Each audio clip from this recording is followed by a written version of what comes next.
تعال يا ابن عائشة، إذا أنت جاي يعني تعترض على الشيعة في اللطم، فماذا تقول في أمك الحميراء عائشة التي هي تعترف بالأحاديث الصحيحة عندك، تقول حينما توفي رسول الله صلى الله عليه وآله التدمت مع النساء. التدمت مع النساء يعني شنو؟ يعني أنها لطمت وجهها، يعني أمك تعمل عمل الجاهلية. هل بإمكانك أن تقول هذا الكلام في أمك الحميراء؟ هذا حديث صحيح عندك مسند أحمد، المصدر موجود. أيوة. طلع له واقرأ له أبو ياسر. ده كتاب مسند أحمد، مسند أحمد الجزء 43 مؤسسة الرسالة. يقول الرواية رقم 26348 عن أبي عبادة قال: سمعت عائشة تقول: مات رسول الله صلى الله عليه وآله بين سحري ونحري وفي دولتي ولم أظلم فيه أحدا، فمن سفهي السفيهة وحداثة سني، كانت عائلة عندها 10 سنين كذابة، إن رسول الله صلى الله عليه وآله قبض وهو في حجري. من سفاهها قبض رسول الله صلى الله عليه وآله في حجرها، ثم وضعت رأسه على وسادة وقلت التدم يعني تضرب رأسها بالحجارة يعني مع النساء، وأضرب وجهي. إسناده حسن. تلطم على وجهها وتلتدم مع النساء. يلا تفضل. هو هذه تعيد بس تفهمنا عن ايه معنى من سفهي وحداثة سني. فسرها لي، انا قاعد اقول لك فسرها لي لان انا مو عارف شو معناها. طيب يعني معناها ان هي من صغرها كانت بنت صغيرة فمش فاهمة حاجة، مش فاهمة حاجة، صغيرة مش فاهمة حاجة، فالتدمت كما التدم البعض. لكن هي قالت ان ده شرع، قالت ان اللطم مباح في الآية. في فرق ما بين فعل الشخص وإباحة الفعل. يعني مثلا ايه؟ عندما تقول عائشة: لقد أمر النبي صلى الله عليه وسلم عندما يموت أحدكم أن نلطم عليه أو نزحف عليه أو نتطين عليه، يبقى ده حديث عن النبي صلى الله عليه وسلم رواته عائشة.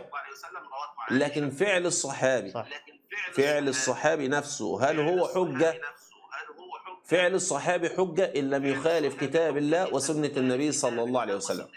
ورد أحاديث كثيرة في سنة النبي صلى الله عليه وسلم وفي كتب الشيعة عن حرمة اللطم والتطبير والنياحة والكلام ده كله.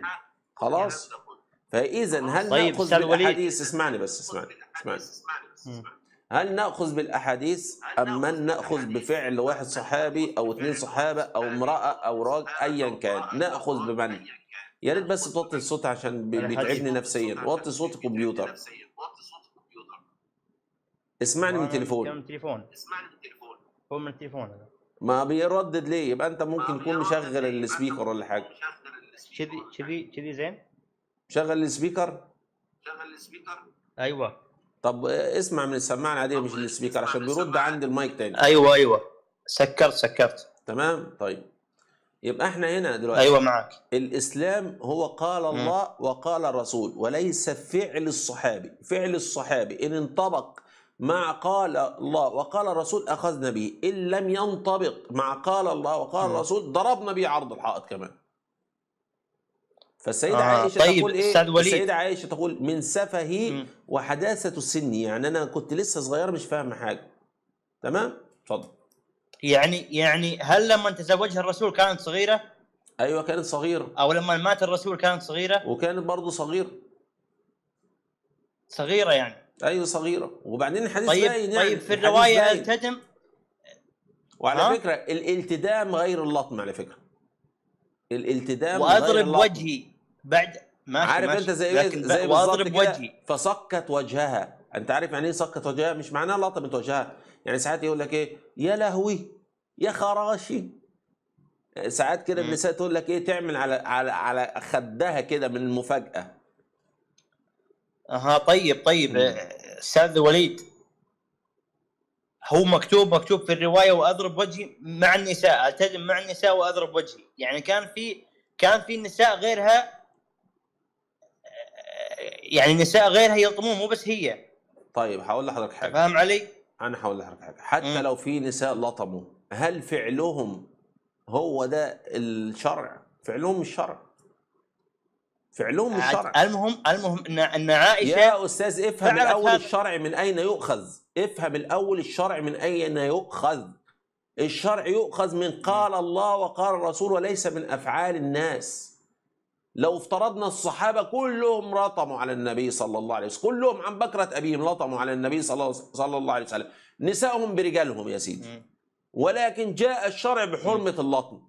هنسيب الشرع بحرمه اللطم ونمسك في اقوال الرجال؟ لا طبعا، لان احنا مش زيكم، احنا عندنا قال الله وقال الرسول. دي نقطه. النقطه الثانيه، الحسين رضي الله عنه وارضاه عندما قال لزينب، والنبي صلى الله عليه وسلم عندما قال لفاطمه اذا انا مت فلا تخمشي علي وجهه ولا ترخي علي شعره ولا تنادي بالويل والسبور. طب هنسيب حديث النبي ونمسك في قول من؟ الشرع قال الله وقال الرسول، الشرع قال الله وقال الرسول، مش فعل فلان وفعل فلان. صحيح. ماشي يا استاذ وليد، شكرا. العفو. لبيك يا حسين.